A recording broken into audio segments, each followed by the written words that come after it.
Hi, I'm Rob Vischer.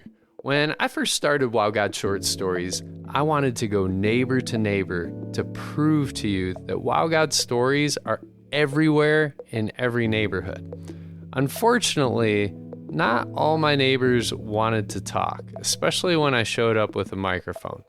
I didn't take into account that public speaking is one of the top fears for most of the population. They would talk to me without a microphone, but they didn't want to talk to me with a microphone. But there was one neighbor that wanted to talk to me, and his name is Stephen McGee. He's a good friend and neighbor, and he told me a really cool story about how God inspired him to love his neighbors even before he met them. I'll tell a story that involves you a little bit. Oh, wow. I didn't want any glory. Yeah, this was probably 6 or 7 years ago, give or take. And we have been living in this house for several years, but we found ourselves traveling south of here and going to Franklin very often, which is 15-20 minute drive. We worship down there. We went to church down there. So pretty much every day of the week, maybe except Saturday, we were traveling down there. We had a lot of church family. Gradually, they all either moved out of town or moved to Williamson County south of here. So we found ourselves in this neighborhood with not a lot of connection, not a lot of community. And our neighborhood at the time was young college students, transit rentals, and older people, even older than we were.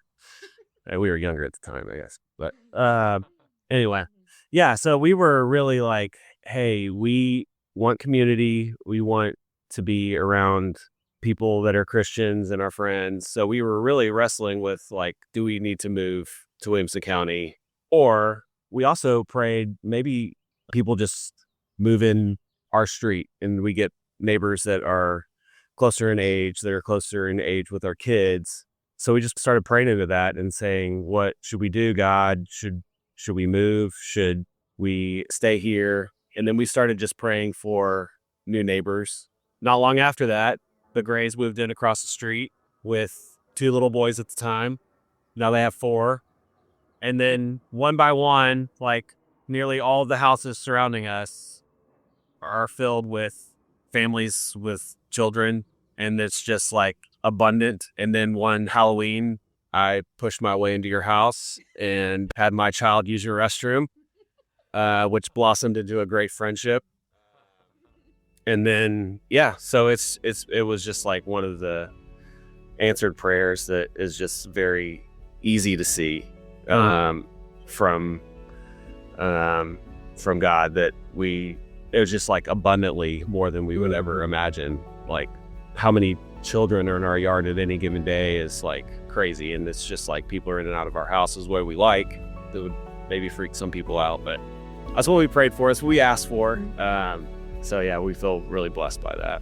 It was just one of those moments where I felt really seen by God, that he blessed me richer than what I even could have asked or imagined, I think. Yeah. If you have a Wow God story, we'd love to hear it. Click the link in the show notes and tell us about the moment that made you say, Wow God.